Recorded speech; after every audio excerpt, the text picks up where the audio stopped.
1, 2, 3. Assalamualaikum. Belum lagi Kak. Nah, 1, 2, 3. Assalamualaikum warahmatullahi wabarakatuh. Oke. Pagi ini kita Kembali akan lagi. bincang-bincang. Hah?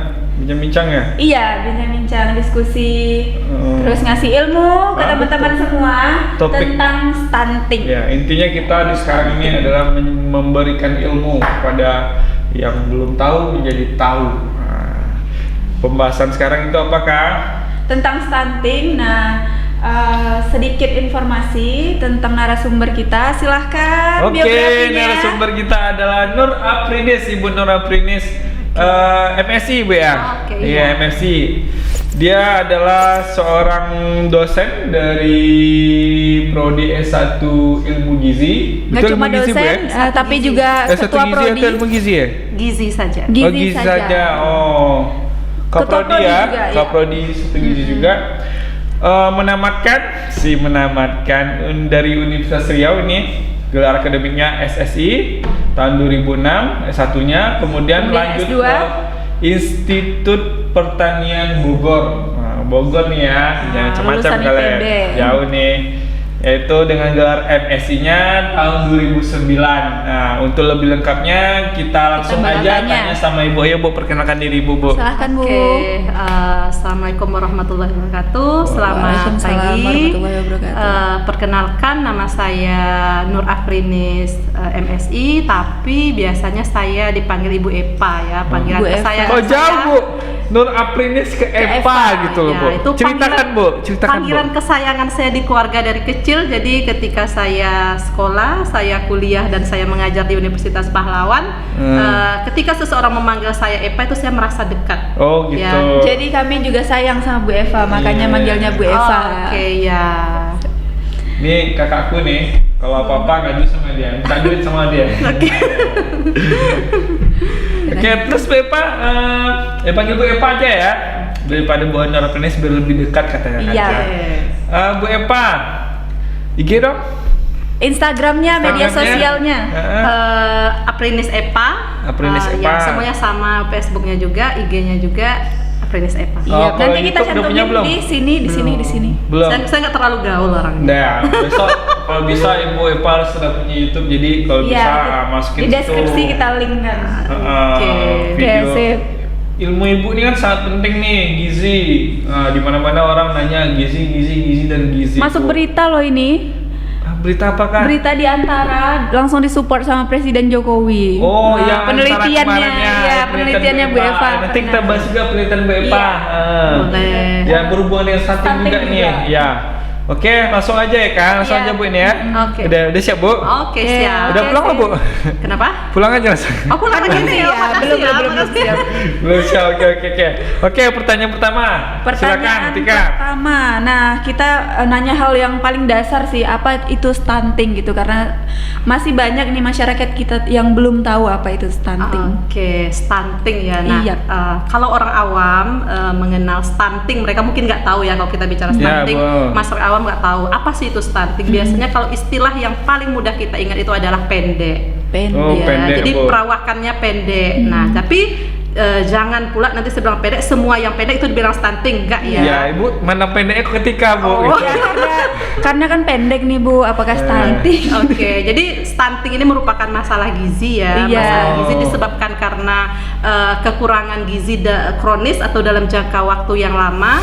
Biasanya bisa dilihat dari tinggi yang tidak sesuai dengan usianya. Jadi seseorang yang dikatakan misalnya tinggi badannya seharusnya misalnya balita ya atau bayi, dia tidak sesuai dengan teman sebayanya, itu disebut dengan stunting biasanya. Oh. Nah, ditandai kalau di gizi dengan Z-score biasanya kurang dari -2 standar deviasi. Ulang Bu, Z-score. Z-score itu biasanya. Jadi Apa nanti tuh, Bu? di gizi kita belajar ada Istilah gizi. antropometri ya. Antropometri itu berdasarkan ukuran tubuh ya. Jadi nanti akan dilihat misalnya kalau stunting itu tinggi badan atau panjang badan menurut umur. Diukur Jadi nanti, diawasinya ketika balita ya Bu? iya, baik sebenarnya ukur sampai 2 tahun karena stunting ini itu biasanya terjadi ya dimulai dari kehamilan 1000 HPK. Pernah dengar 1000 HPK? 1000 HPK. Iya. Oh, pernah Bu? Ya. Barusan. Nah, jadi penting ya ketika kita stunting bicara 1000 HPK, 1000 hari pertama kehidupan. Ya. Oh, iya. Jadi kehidupan itu dimulainya kapan? Bukan ketika kita lahir ya, tetapi dimulai ketika kita di dalam kandungan. Kandungan janin gitu ya, Bu ya? Ya, janin. Ya, makanya nanti kan harus kita perhatikan, Bu, stunting ini terjadi pada balita sajakah atau gimana gitu. Sebenarnya ya yang kita perhatikan dulu itu bukan hanya bayinya saja atau balitanya saja. Yang harus kita perhatikan pertama kali itu adalah ketika misalnya wanita usia subur mau menikah ya. Nah, hal pertama yang harus dilakukan oleh seorang wanita itu adalah, Bu, misalnya nih saya mau menikah, saya harus misalnya mempercantik diri ya, ke salon, mani, pedi dan lain sebagainya. Enggak. Itu saya tuh pedi. Iya. Yang pertama kali yang harus kita lakukan ketika kita memutuskan untuk menikah adalah memantau status gizi kita.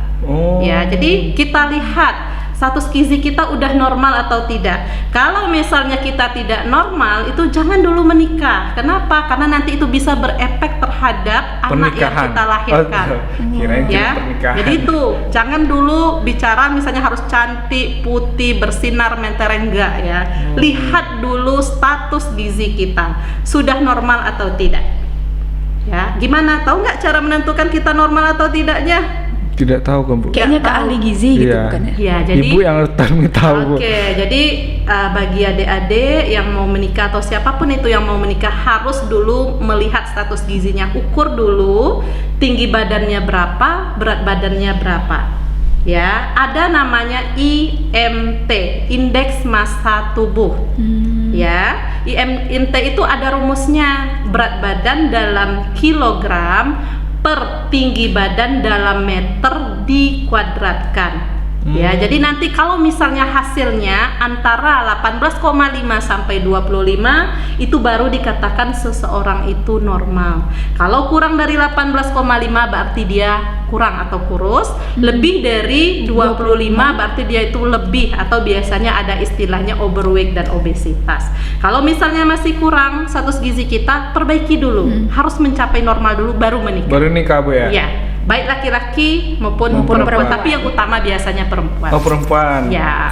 Jadi Karena dia nanti yang hamil, melahirkan ya. Jadi bukan bicara stunting, itu bicara oh udah nih balitanya nih kasih makan yang banyak, sumber protein, sumber karbohidrat, enggak ya. Yang harus diperhatikan dulu ketika dia mau hamil atau pra kehamilan dan selama dia hamil. Makanya 1000 HPK yang dibahas ketika kita bicara tentang stunting, bukan hanya bayi balitanya saja. Oh gitu ya, Bu. Oke. Tuh, ingat tuh. Tunggu Kak, bagi yang mau nikah, gizi harus dicek dulu. Ya, silakan. Abang bukan nunjutika ya, tapi buat permisi ya di kan luar pas tuh kan belum menikah. Ya. Kemudian Bu, kalau apakah kurang gizi itu atau gizi kurang sama dengan stunting? Oke, gizi kurang sama dengan stunting. Nah, di gizi kita bicara ada namanya gizi kurang ya, ada namanya gizi lebih, ada normal. Nah, stunting itu merupakan salah satu bagian dari gizi kurang. Ya, gizi kurang bukan hanya stunting saja, tetapi ada yang lain, misalnya wasting. Ya, kalau stunting ini kan pendek, berarti berdasarkan tinggi badan atau panjang badan. Kalau wasting itu berdasarkan berat badan. Jadi ada orang yang misalnya berat badannya kurang ya, jadi itu disebut dengan wasting. Jadi kurang gizi bukan hanya stunting saja, tapi stunting merupakan bagian dari kurang gizi. Iya, dia ada manusia tuh orang tuh yang panjang tapi dia kurus sekali, itu termasuk kategori wasting atau gimana, Bu? Nah, bisa jadi tergantung lagi kita hitung dulu IMT-nya berapa. Jadi kita sebenarnya nggak bisa oh ini nih pasti nih gizi kurang nih, oh ini nih misalnya stunting yang enggak. Ada cut off point dari masing-masing kriterianya. Jadi misalnya kalau dia tinggi, kita lihat IMT-nya, tinggi badannya berapa, berat badan per tinggi badan tadi ya dalam meter dikuadratkan. Kalau misalnya hasilnya antara 18,5 sampai 25 itu baru dikatakan normal. Tapi kalau memang kurang dari 18,5 itu baru biasanya termasuk kategori misalnya kurus gitu. Oh gitu. Itu emang udah rumus udah tetapnya rumusnya, Bu ya. Nah, nanti kalau mau kan kalau Ibu ngomong tuh masih bingung rumusnya seperti apa. Nanti akan saya tampilkan di mana Kak? Di atas ya. Nah, akan kami tampilkan nanti rumusnya bentuknya seperti apa. IMT, Kemudian indeks teman-teman di rumah nih pengen tahu juga nih Bu. Tunggu lu Kak, sebelum yang rumah pengen tahu, sini yang paling sangat penting nih Kak. Sip. Kadang orang berpikiran, Dwarfisme itu sama nggak Bu dengan stunting? Dwarfisme. Dwarfisme atau disebut dengan cebol. Nah, cebol ya. Wah. Jadi cebol dalam istilah gizi itu kita kenal dengan istilah kretin. Biasanya tuh kretinisme. Beda lagi lah. Beda. Oh. Ya, kretin atau cebol itu disebabkan karena biasanya ketika ibu hamil dia kekurangan yodium. Oh, yodium. Yodium ya. Yodium. Nah, kalau misalnya kita nih kekurangan yodium dalam jangka waktu yang lama itu kan cuma gondok ya, biasanya menyebabkan gondok kalau yodium. Tetapi kalau misalnya ibu hamil yang kekurangan yodium, itulah yang bisa menyebabkan anak menjadi cebol biasanya. Istilah lain dari cebol ini adalah kretin. Kretin. Oh. Iya. Kretinisme. Kretinisme. Istilah. Udah, tuh kan udah pada tahu kan. Jadi kalau stunting tuh sama mohon maaf yang manusia cebol itu beda gitu. Jadi kalau cebol itu diakibatkan karena kurangnya Yodium ketika pada saat ibunya hamil. gitu. Udah lanjut yang permisi saya pengen tanya tadi cepat. Kemudian pemirsa di rumah juga pengen tahu kayaknya apakah status gizi ini harus ke ahli gizinya untuk mengukurnya apa bisa individu sendiri? Oke, untuk mengukur status gizi bisa nggak kita sendiri? Sebenarnya kalau kita tahu rumusnya dan tahu bagaimana cara mengukurnya, ya kita bisa sendiri mengukur berat badan menggunakan timbangan ya. Jadi kan bisa kita naik ke timbangan biasa, kita catat berapa berat badan kita. Tinggi badan kan ada namanya mikrotois ya. Bapak Ibu Mikrotois. pergi ke posyandu atau puskesmas itu kan ada ya untuk mengukur tinggi badan ya. Biasanya itu ukurannya dalam sentimeter. Jadi bisa kok. Jadi masing-masing kalau misalnya kita paham teorinya seperti apa, kita bisa mengukur sendiri. Cuma nanti mungkin ya mencari lagi status gizi kita ini termasuk yang mana? Apakah tadi misalnya kurang, normal atau lebih? Ya, nah sebenarnya tadi udah saya sampaikan rumusnya kan udah ada IMT ya. Misalnya kita nih IMT, kalau kurang dari 18,5 berarti kita termasuk pada kurang ya, antara 18,5 sampai 25 itu normal. Di atas 25 nanti ada dua kategorinya. Jadi ini yang sering salah nih di masyarakat ya. Ada obes nih. Orang tahu obes itu gemuk ya. Nah, orang tahu obes itu gemuk. Sebenarnya sebelum obes itu ada satu tahapan dulu ya, yaitu overweight. Overweight. Ya, sebelum kita obes biasanya kita overweight dulu ya. Kalau overweight ini biasanya IMT kita kisarannya antara 25 sampai 27 ya. Nah, di atas 27 itu baru namanya obes. Obesitas. Ya. Jadi alangkah bagusnya gitu, apa tidak disarankan ke ahli gizi supaya ini Bu? Nah, bagus sebenarnya kita kalau misalnya mau ke ahli gizi jauh lebih bagus sebenarnya, karena kan itu biasanya kalau kita di gizi ya ada aturan menimbang pun sebenarnya kan kita punya aturan ya. Biasanya kalau kita pergi nimbang berat badan kita di puskesmas kita berdiri udah. Nah, kalau di gizi kan nggak ada aturannya ya. Kita harus menimbang itu minimal misalnya 3 kali. Nanti kita ukur rata-ratanya berapa. Nah, itulah berat badan kita. Gitu ya, Bu. Tinggi badan. Nah, itu kan teknik mengukur tinggi badan itu banyak ya, caranya berdirinya harus seperti apa. Kalau orang awam kan biasanya udah ada berdiri nanti dihitung Udah, tinggi hitung aja badannya. langsung ya, Kalau Bu. di gizi kan nggak. Ada posisi-posisi yang mesti kita perhatikan. Misalnya kaki, pundak, kepala itu harus menyentuh misalnya dinding. Nah, jadi kalau di gizi akan jauh lebih bagus lagi. Nah, jadi ke ahli gizi bukan hanya untuk mengukur status gizi saja. Ya, nanti setelah kita dapat hasilnya, ya misalnya nih, oh ternyata nih berdasarkan IMT saya status gizi saya misalnya kurang misalnya. Ya. Nah, nanti kita bisa berkonsultasi dengan ahli gizi. Kira-kira nih untuk menaikkan status gizi saya menjadi normal, apa yang mesti saya lakukan? Iya. Gitu kan. Apa yang harus saya makan? Berapa banyak porsinya? Ya, harus menambah apa? Harus mengurangi apa? Nah, itu enaknya ke ahli gizi. Kita bisa berkonsultasi tentang makanan yang bagus untuk kesehatan kita ya, untuk mencapai misalnya status gizi normal. Itu kan. Untuk Tika ini lebih kan hasilnya masalahnya gini optimal Kak, Bu Epa. Masalahnya Tika ini ngukurnya di toko bangunan, bukan di Jadi puskesmas. meternya tuh beda gitu Ya. Nih masalah tadi Bu yang gizi, saya pernah dengar nih isi piringku. Oke. Tuh. Ini yang terpenting ya. Nah. Kalau dulu kita kenal istilahnya 4 sehat Sehat, 5 5 sempurna sempurna, ya. ya. Jadi di sana ada lauk ada sumber karbohidrat misalnya beras, nasi ya, ada sumber protein ya, lauk pauk, ada sumber vitamin, mineral, sama yang kelima itu biasanya kan susu. Nah, sekarang di isi piringku itu, jadi istilahnya nih kalau ada satu buah piring ya, yang sekarang itu harus kita perhatikan yang banyak itu nggak harus lagi sumber karbohidrat atau nasi. Tapi Kalau kita sayur. makan ya oke, betul ya. Ini Pak Ari pinter nih ya, tahu dia mana makanan yang sehat. Karena bukan itu Bu, karena saya sering membuat konten tentang isi piringku. Oke ya. Jadi kalau istilahnya ada dari satu buah piring itu, kalau misalnya kita bagi dua ya, separuhnya itu adalah 2/3 dari itu adalah nasi ya, nasi ya, itu ada proteinnya itu di sebelah ya. Yang sebelah lagi itu isinya adalah sayur dan buah. Jadi Itu dulu setengah. ya separuhnya ya. Jadi mesti diingat isi piringku ya. Jangan lagi nasinya yang banyak, jangan lagi lauknya yang banyak. Yang harus banyak itu adalah sayur-sayuran dan buah. Nah, nanti kami tayangkan gimana sih bentuknya, ada gambarnya sih. Kalian bisa cek juga di internet, bisa ada juga tuh. Ketik aja di Google isi Isi piringku. Nah, Oke, nah selain isi piringku yang harus kita perhatikan adalah aktivitas fisik ya. Aktivitas fisik. Sebagus apapun konsumsi kita, tapi tidak dibarengi dengan aktivitas fisik atau kita bergerak ya, minimal usahakan 30 menit sehari. Oh, 30 Minimal. menit sehari Bu olahraga ya Bu. Plus perhatikan konsumsi air putih. Konsumsi air Ya, putih itu minimal 2 penting. liter sehari 2 liter untuk sehari. mencapai sehat. Oke. Oh. Di 2 Next liter ya question. Bu ya. Oke. Next question. Ya, question berikutnya. Apakah question.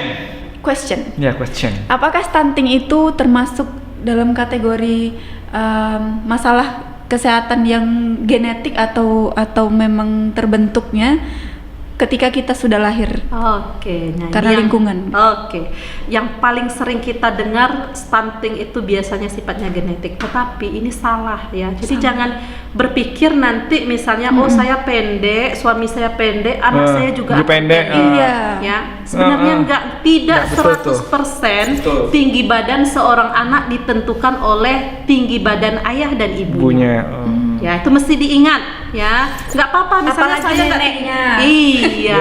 betul. ya. Tika di rumah sering kan karena pendek sendiri di antara adik-adik ya. Jadi orang rumah yang ikut neneknya dulu gitu. Oke, Ya, ya. sebenarnya salah Bu ya. Iya. Kebetulan Ah, orang salah. tua saya, ayah saya Klarifikasi, lumayan. Bu. Ayah saya itu tingginya 170 mungkin, ibu saya 150 mungkin, kan kelihatan Seaku, pendek tuh Bu. setika, Bang. Setinggal Tika tuh. Berarti Tapi 150. anaknya loh, tinggi kan ya, 178 alhamdulillah. Jadi enggak karena orang tua ya Bu ya. Kembali lagi ke gizinya. Iya, jadi mesti diperhatikan, nggak Iya. usah khawatir ya.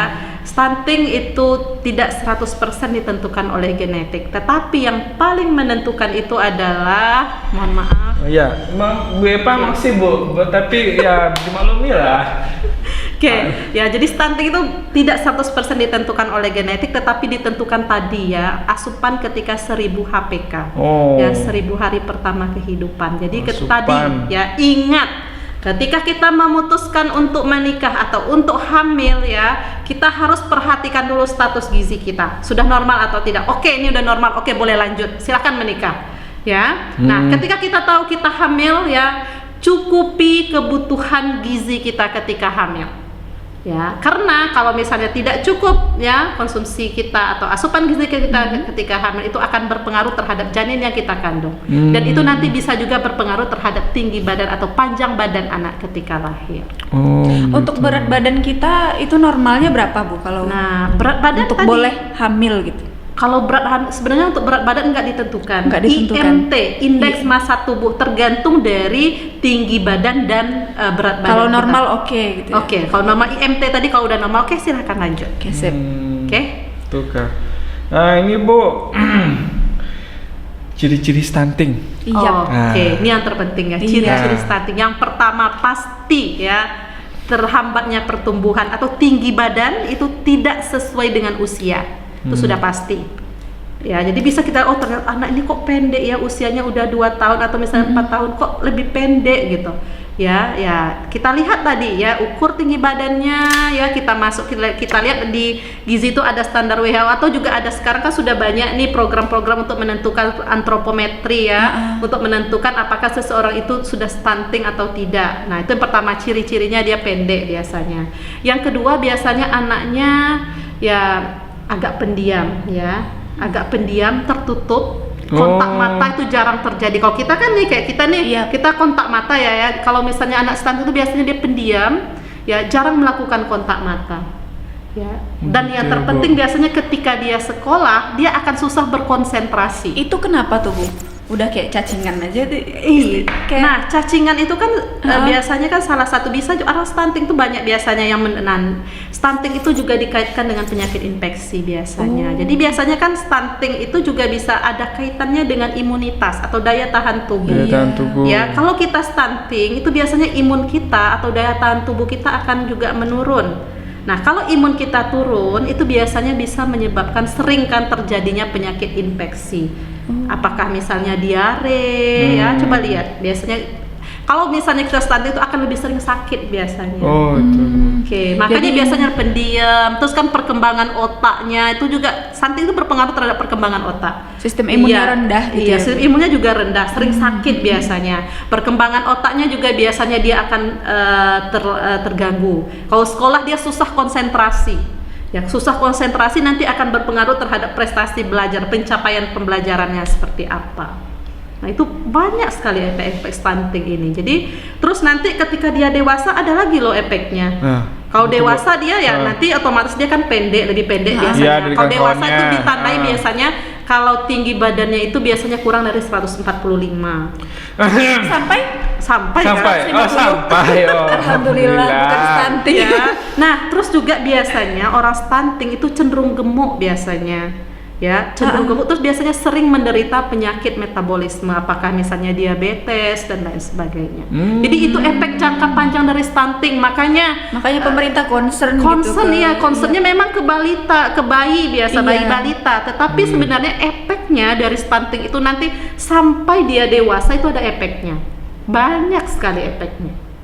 Ya tadi misalnya prestasi belajarnya ya, nanti penyakit metabolik ketika dia dewasa. Jadi biasanya banyak yang obes, banyak menderita diabetes mellitus dan lain sebagainya. Jadi memang efek dari stunting ini luar biasa. Makanya pemerintah kita konsen sekarang untuk menanggulangi stunting. Oh gitu ya Bu. Ini Bapak, sekarang kan lagi wabah COVID nih. Apakah juga berpengaruh nih kepada yang ibu-ibu hamil ini? Sistem imunnya kan rendah katanya. Oke, sudah pasti ya. Jadi COVID itu pasti akan berpengaruh ya. Yang saya baca sekarang angka stunting di dunia itu semakin meningkat semenjak terjadinya COVID nih. Ya, kenapa? Karena ya kita lihat, mungkin saya bicara dulu dari ekonomi lah. Ya, banyak orang yang banyak terjadi PHK, pengurangan pendapatan dan lain sebagainya. Ya, ketika pendapatan kita berkurang itu kan otomatis akan berakibat terhadap daya beli kita. Iya, konsumsi. Nah, daya beli nanti berhubungan dengan pangan yang tersedia di rumah tangga. Pangan yang tersedia di rumah tangga itu akan mempengaruhi nanti apa yang kita makan atau apa yang kita konsumsi. Apalagi nanti stres deh ya.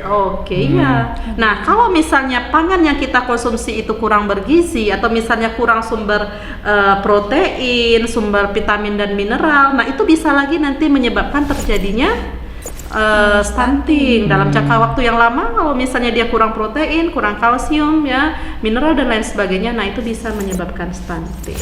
Untuk mensiasati itu di kala pandemi ini gimana kira-kira Bu? Pasti banyak yang pengen tahu. Untuk mensiasatinya gimana? Orang awam silahkan tingkatkan pengetahuannya tentang gizi. Kenapa? Karena di gizi kita belajar yang namanya ada makanan penukar.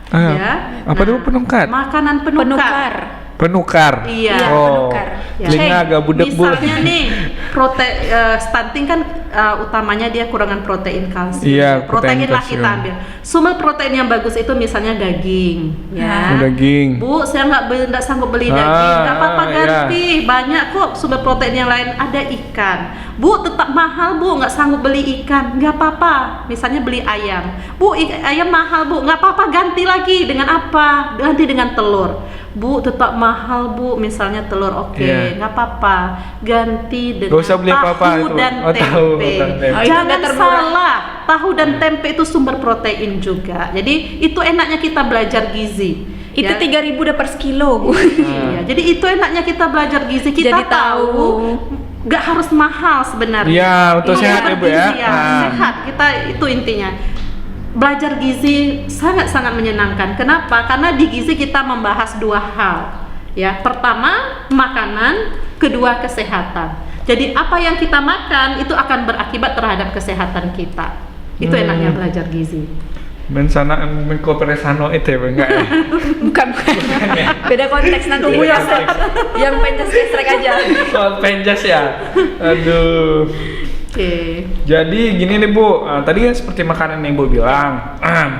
Ya di awal tadi kan pernah cerita nih, Ibu kan pernah menang hibah penelitian, terus mengembangkan suatu produk makanan yang dari apa namanya, Tulang dari ikan patin.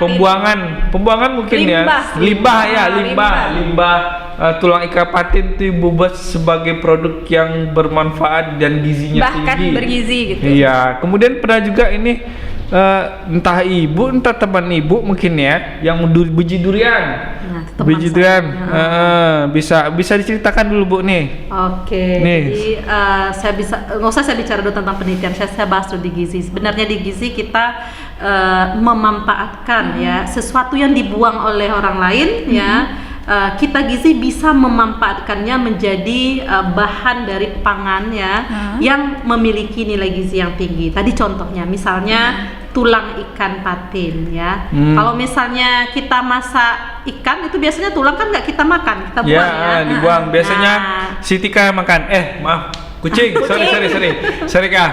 Terus. Oke, nah Ini inovasi padahal luar biasa kita loh. tahu ya, padahal kita tahu di tulang itu dia tinggi kalsium. Iya. Ya, tulang kita nggak bisa. mungkin dong gigit-gigit tulang, nggak sanggup ya gigitnya. Ya ya. enggak, Oke, tapi kalau Tika makanya- sanggup Bu.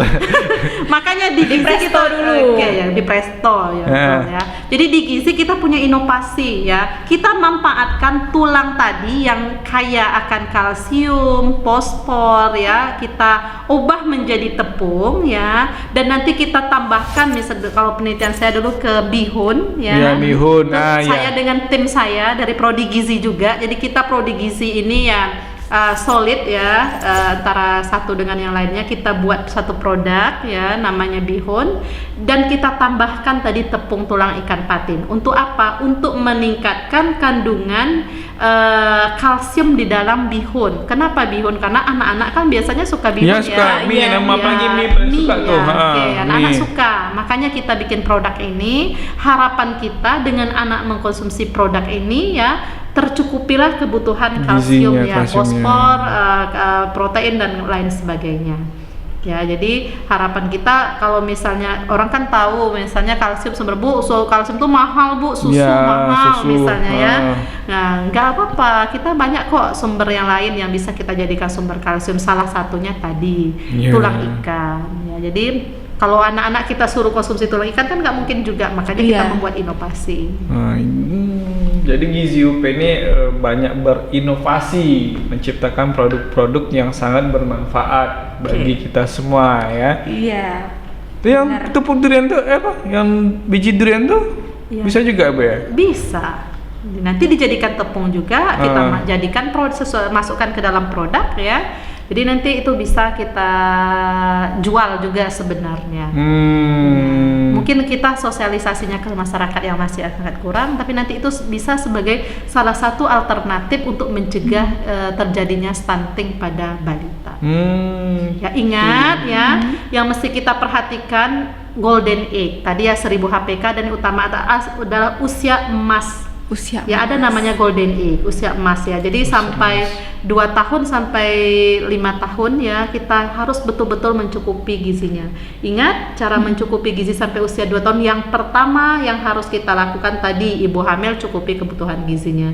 Yang kedua setelah melahirkan ya berikan ASI eksklusif pada bayi sampai bayi berusia 6 bulan. Jadi nggak usah dikasih makanan yang lain, nggak usah dikasih susu formula. Oh. Ya, kenapa? Karena Cukup ASI, ASI ya, saja. cukup ASI saja sampai usia 6 bulan. Sampai 6 bulan ya, Bu, Iya, ya? nggak usah tambahkan Kadang yang lain. ada nih Bu yang kadang ibu-ibu nih ngasih kayak pisang rebus atau apa Iya, itu- orang itu- tua tuh banyak kan itu tuh kan, Bu, kira-kira orang tua boleh yang nggak dulu ya, Bu? pisang yang kuning tuh, Bu. Kan nenek-nenek Dikerok, zaman ya, dulu dikerok kan ya, dikasih kasih. sama anaknya Itu yang tuh. salah ya.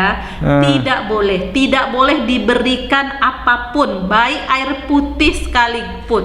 Madu Bu? Tidak boleh. Tidak Madu boleh. malah lebih berbahaya lagi. Tidak boleh sampai kalau 6 madu ya sampai 6 bulan nggak boleh. Kalau madu dari 1 tahun ke bawah tuh jangan dulu diberikan. Jangan dulu. Wah, itu Ya, jadi pengetahuan baru tuh. ingat Iya, ya. iya. Nah, satu lagi, ketika melahirkan biasanya ibu-ibu yang melahirkan ada namanya ASI yang pertama kali keluar, itu dibuang biasanya. Ya karena katanya susu basi. Nah, itu persepsi yang salah dari masyarakat kita. Itu wajib diberikan kepada bayi, itu namanya kolostrum ya. Cairan berwarna putih kekuningan yang pertama Ya. kali keluar. Ya, itu sangat penting. Kenapa? Karena dia mengandung imunoglobulin, ya, untuk antibodi atau daya tahan tubuh, imunitas fungsinya. Jadi nggak usah dibuang. Orang tua kita kan ini susu basi nih, warnanya juga agak kuning. Itu semacam Iya, vaksin iya. alami dari ibu Betul, kita gitu ya. Iya, vaksin itu wajib. alami ya. Ya, jadi ingat ya, berikan kolostrum, berikan ASI eksklusif sampai usia 6 bulan, tidak diberikan apa-apa, lanjutkan dengan MPASI. Ketika 6 bulan kan udah meningkat ya, usianya meningkat, kebutuhannya meningkat ya, makanya dilanjutkan dengan MPASI, makanan pendamping air susu ibu. Ya, nah dulu persepsi kita MPASI itu misalnya hanya boleh misalnya pure buah aja, buah yang di blender atau misalnya Ya, pisang saja. Kalau sekarang enggak, ya harus dengan menu 4 bintang lengkap. Ya, ada sumber karbohidratnya, ada protein hewani, ada protein nabati, ya, ada sumber vitamin dan mineral sayur dan buah. Lengkap ya. Nanti kalau terhitung lagi usia 6 bulan ya udah, berarti setelah kita jadikan bubur kita saring ya. Nah, nanti 8 bulan masuk ke nasi tim, nasi lembek. Nanti setelah 12 bulan baru masuk ke makanan keluarga. Perhatikan komposisinya harus lengkap, mengandung sumber karbohidrat, protein, lemak, vitamin dan mineral dalam jumlah yang pas. Nah, untuk pengganti makanan itu kadang kan orang nyangkanya makanan itu mahal gitu ya Bu, kalau sehat tuh ya.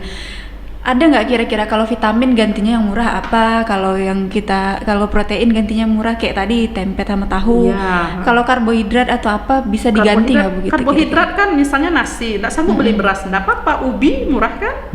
Ubi sumber ubi karbohidrat. Iya. Kamu kan jagung biasa juga. minum ubi kan? Makan. Oh, minum ya? Sorry, makan ya. Sorry. Iya, Makan ubi karbohidrat itu kan banyak, ada dibuat nasi, cimol, ya kan? ada nasi, ada jagung, ada kentang, ada ubi. Nah, itu Iya. sumber karbohidrat. Silahkan pilih saja. Jangan sampai misalnya saya belum makan nasi, Ya, makan merasa nasi, nggak makan makan nasi, ya. ya. Nah, enggak. Kenapa? Karbohidrat tuh banyak kok yang lain. Iya, Kalau untuk iya, vitamin iya, iya. biasanya di buah-buahan biasanya rekomendasinya apa Bu? Nah, vitamin terserah mau vitamin apa. Misalnya vitamin C mau jeruk silahkan ya. Bu nggak sanggup beli jeruk mahal, beli yang murah. Yang lain pepaya boleh, pisang boleh. Jadi nggak harus misalnya harus apel, anggur ya, nggak harus. Guys, Ya. jambu jiji nggak apa-apa, ya. boleh, sumber tetap itu sumber vitamin dan mineral ya. Jadi nggak harus mahal kok. Bu, saya nggak sanggup Bu beli anggur, nggak apa-apa. Kita kan masih sanggup beli jeruk sekilo juga cuma 15.000 gitu ya. Nulis ibu jual Bu ya? Aman Nah, sebulan lagi. atau misalnya kita ganti pisang kan satu sisir cuma misalnya 10.000 atau Iya. 19.000. Jadi nggak harus mahal. Intinya kita bisa mengurangi pengeluaran kita. Misalnya nih dalam 1 minggu saya misalnya makan bakso 2 kali misalnya. Udah berapa duitnya? Misalnya 30.000. Mending yang 30.000 ini kita belikan ke buah-buahan. Sehat gitu. Sehat daripada kita makan bakso. Memang enak ya. Kita tahu bakso. Saya salah satu penggemar mie nih. Bakso, mie ayam. Saya salah satu penggemar mie. Saya suka banget. Cuman saya tahu ya makanan ini kurang bagus untuk kesehatan. Iya, betul, Apalagi misalnya sudah berumur ya, udah di atas 30-an. Udah berumur. Belum ya. Belum. Saya masih ngerasa muda sebenarnya. Iya, kerasa Cuman kayak 25. iya ya. Asik, Cuman harus 25. kita perhatikan ya. Ketika usia kita sudah di atas 30 tahun itu mulailah kita untuk mengatur makanan apa yang mesti kita konsumsi.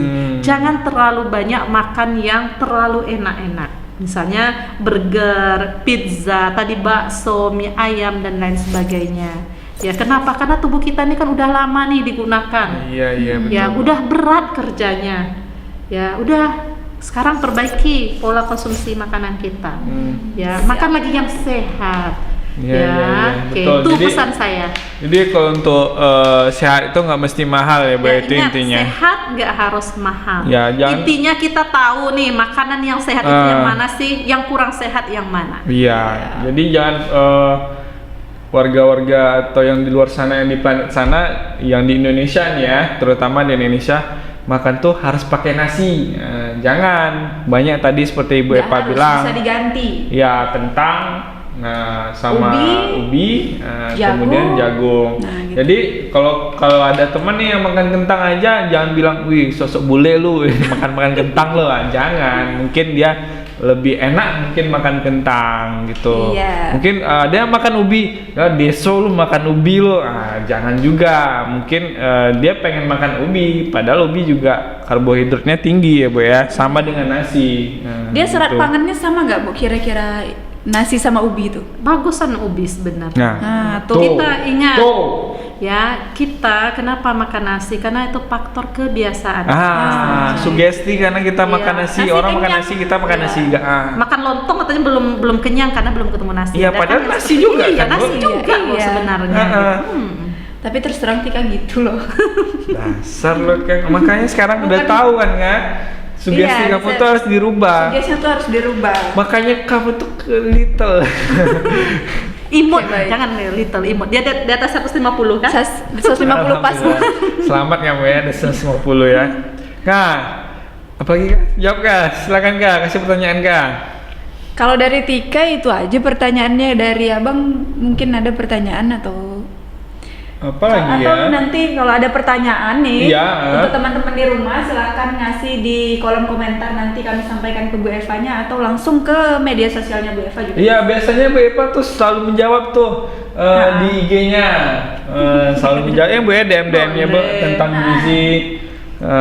Waktu kami sosialisasi ke SMA ada tuh yang nanya langsung, Bu, Iya. badan saya kurang tinggi, Bu, badan saya terlalu gemuk. Langsung dijawab sama Bu Eva.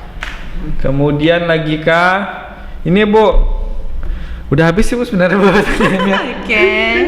Terus sih, Jadi- kami minta closing statement lah. Ya, closing Kira-kira statement dari Bu. Dari Oke, closing statement dari saya karena kita topiknya hari ini adalah Stunting, stunting ya. Pesan saya kepada adik-adik yang ada di mana saja ya. Jadi ingat tadi yang utama ya. Ketika kita memutuskan untuk menikah, untuk memiliki keturunan, hal pertama yang harus kita perhatikan adalah status gizi kita harus normal dulu. Ya, harus normal. Yang kedua, ketika misalnya kita hamil ya, perhatikan asupan makanan kita. Makan jangan asal enak saja. Saya mau makan ini karena enak. Saya nggak mau makan ini nih nggak enak nih. Jangan ya, perhatikan nilai gizinya. Ya, oh saya makan ini nanti akan berefek seperti ini terhadap kesehatan saya. Ya, terus nanti ketika misalnya kita punya anak, kita melahirkan, berikan ASI eksklusif kepada anak kita sampai usia 6 bulan. Ya, itu kewajiban kita. Ya, nah setelah 6 bulan perhatikan ya MPASI. Pesan saya ya, jangan sampai nanti Bu saya MPASI instan aja lah, beli aja lah, mudah kerjanya, nggak mahal amat kok misalnya ya. Jangan ya, kewajiban kita selaku orang tua adalah memberikan yang terbaik bagi anak. Buat saya wanita karir, saya bekerja, tetapi saya membuatkan MPASI untuk anak saya. Jadi sebelum berangkat ke kantor saya buat dulu MPASI-nya. Jadi nggak ada namanya Buatnya saya. gimana Bu? Buatnya saya masak. Pumping atau gimana? Bukan, saya masak MPASI itu kan MPASI. bubur ya. Oh. Saya masak dulu di rumah, saya haluskan, saya tinggal di rumah. Jadi nanti ketika dia mau makan pagi sudah saya kasih, siang sore itu udah ada untuk makanannya. Ya jadi jangan mentang-mentang saya wanita karir, misalnya enggak lah Bu, enggak sempat Bu, enggak ada Iya, waktu. iya, iya. Jangan ya.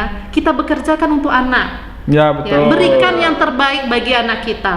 Ya, berikan ASI eksklusif ya, jangan mentang-mentang Bu, saya kasih susu formula aja lah Bu. Biar cepat ya, gizinya Bu, ya. bagus misalnya, biar anak saya pintar. Jangan ya, tidak ada satupun susu formula yang kandungan gizinya menyerupai ASI semahal apapun harganya. Tuh. Ya. Tuh. Nah. Pesan dari ibu multitasking. Multitasking. Betul. Ya, itu untuk Keren. ASI ya, perhatikan konsumsi makanan anak kita. Dan yang terpenting juga, stunting ini bukan hanya makanan sebenarnya ya. Berhubungan dengan pola asuh ibu ya, jadi bagaimana cara kita mengasuh anak, berhubungan juga dengan sanitasi ya. Tempat tinggal kita udah bersih atau tidak. Ya, perhatikan sanitasi dan higiennya. Ya, Iya. kalau misalnya kotor, nah itu bisa menyebabkan diare biasanya. Diare yang berkepanjangan nanti bisa berpengaruh terhadap status gizi, salah satunya bisa juga menyebabkan stunting. Ya, jadi ingat, bukan hanya makanan saja, banyak faktor lainnya. Pola asuh ibu, ya, lingkungan sekitarnya seperti apa, itu mesti diperhatikan. Itu pesan saya, ya. Siapapun kita harus bisa memberikan yang terbaik bagi anak-anak kita, ya, bagi bangsa kita. Jadi ingat, ya, kalau kita mau mencegah atau menanggulangi stunting, dimulai dulu tadi ya, dari misalnya ketika kita mau memutuskan untuk menikah, untuk hamil, ketika anak kita kecil, bayi, balita, ya, sampai nanti dewasa. Dengan begitu saja kita udah ikut mencegah, nggak Iya. harus jadi Bu Eva yang ahli gizi gitu. Oke, Betul. Oke, Mungkin sip. itu saja dari saya. Belum lagi Bu, ada Apa? satu lagi. Oh, ada satu lagi. Coba gini, kesempatan nih Bu, perkenalkan dong prodi S1 gizinya. Oke, ya, sekalian sip. kita. Nah, jadi prodi gizi kita merupakan prodi pertama ya, prodi S1 gizi pertama di Riau. Riau ya. Ya, prodi gizi pertama ya. Akreditasi kita sudah B. Ya, nilai kita untuk akreditasi itu nilai tertinggi di Sumatera. Wih, Wih, Sumatera. keren. Nilainya 343 ya, Tiga. sedikit lagi mau A. Ya, jadi insya Allah dari segi kualitas prodi gizi kita tidak diragukan lagi. Dosen pengajarnya berasal dari dalam negeri dan juga Luar ada yang negeri. dari luar negeri. Ya, lulusan dari universitas terkemuka di nasional maupun tingkat internasional. Ya, Jadi tadi kita lulusan dari dosen-dosen itu lulusan dari Institut Pertanian Bogor ya. Jadi itu juga merupakan salah satu institusi gizi terbaik di Indonesia. Ya, ada juga dari dari UGM Gajah Mada. Ya, ada juga dari UKM, Universitas Kebangsaan sama Malaysia. Itu Bu Ida. Ya, tuh. ya, Bu Ida dia punya 2 gelar ya, ada satu bidang gizi. 2 gelar apa ya? Ya, 2 gelar.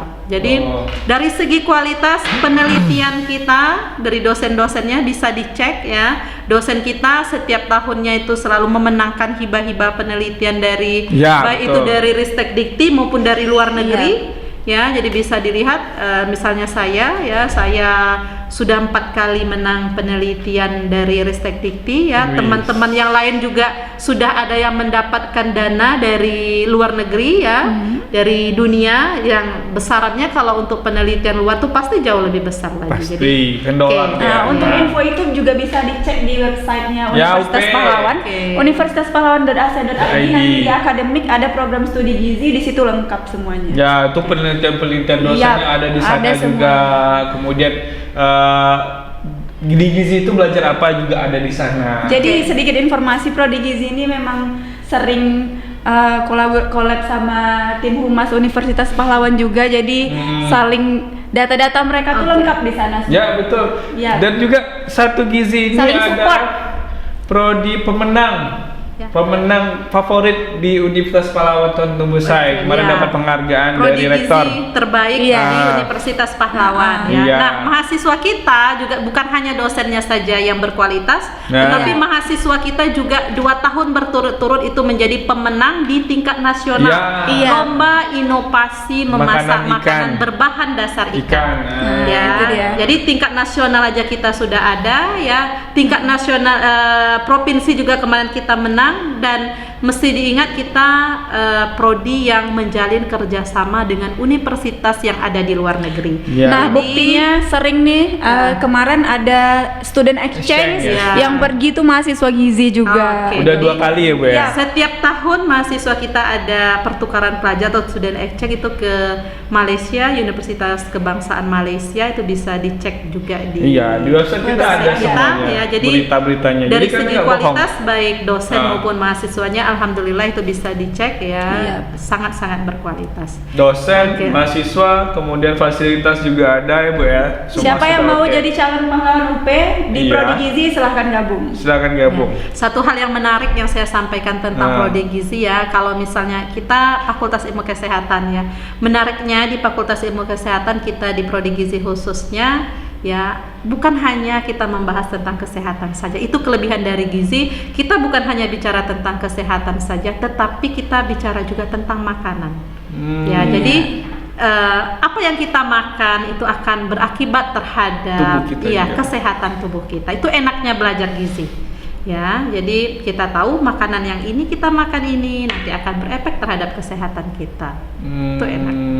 Ya, jadi buat Keren. siswa-siswi tahun berikutnya SMA, silakan S3. gabung dengan prodi S1 Gizi. Rekomen. Ya, soalnya bermanfaat bukan untuk orang lain, tapi buat tubuh Diri kita juga, diri sendiri juga Iya, bermanfaat benar sekali. gizi itu. Terus kayak saya nih kan, karena gizi saya sehat, Sehat kali. sehat. Mungkin keuangan ya sehat. Jadi Curhat curhat. ya. Curhat. Dah, ada lagi Bu? Oke, itu kayaknya. Gitu aja, oke. Podcast hari ini kalau bagi saya itu mendapatkan satu kesimpulan yang sangat penting bagi saya. Kalau untuk sehat itu nggak perlu mahal. Iya. Itu bisa dibuat makanan ini ada, makanan ini ada. Jadi nggak fokus hanya satu makanan aja, tapi cari yang sehat dan manfaatnya lebih bagus. Ya kan, Kak? Iya, benar. Si pintarku ngomong dong, ya Allah. Tika kesimpulan gimana, ada nggak? Itu Sama. barusan. Ya Allah, dari tadi sama aja loh. Udah, makasih Bu Terima Epa kasih, Bu. Sama-sama. atas Ilmunya. ilmunya. Sore ini sangat bermanfaat, apalagi Sangat bermanfaat sekali. kebetulan istri saya lagi sudah melahirkan. Mungkin saya kasih lah infonya buat istri saya yang sedang menyusui. Iya. Sangat penting itu menyusui. Ini kan mata bengkak, kena nggak tidur nih. Suami siaga. Suami siaga. Ya. Suami siaga kayak tolong Padahal Kak. bukan ya, Bu. Astagfirullahaladzim Kak. Nanti dibilang orang bukan loh Kak. Oke, jadi kalau misalnya ada komentar yang mau ditanyakan silakan komen. Silakan komen, nanti tapi kita sampaikan. jangan lupa di follow, subscribe dan loncengnya. notifikasinya dihidupin. Loncengnya dibunyikan. Kemudian follow juga akun Ibu Epa, follow juga akun saya di bawah, sub di sini, follow Ya. juga. Jangan follow. Follow. Follow juga akun Tika ya. Follow ya. Mohon maaf kalau misalnya ada ucapan kami salah, atau pertanyaan kami juga salah, mau Ya, dikoreksi di komentar aja ya. nanti. Iya. Kalau ada saran juga dikasih tahu juga saran, mungkin kami bakal Iya, jadi lebih kedepannya baik lagi ya. Oke. Tutup Kak. 1 2 3. Assalamualaikum warahmatullahi wabarakatuh. Bye bye. Terima kasih. Dah.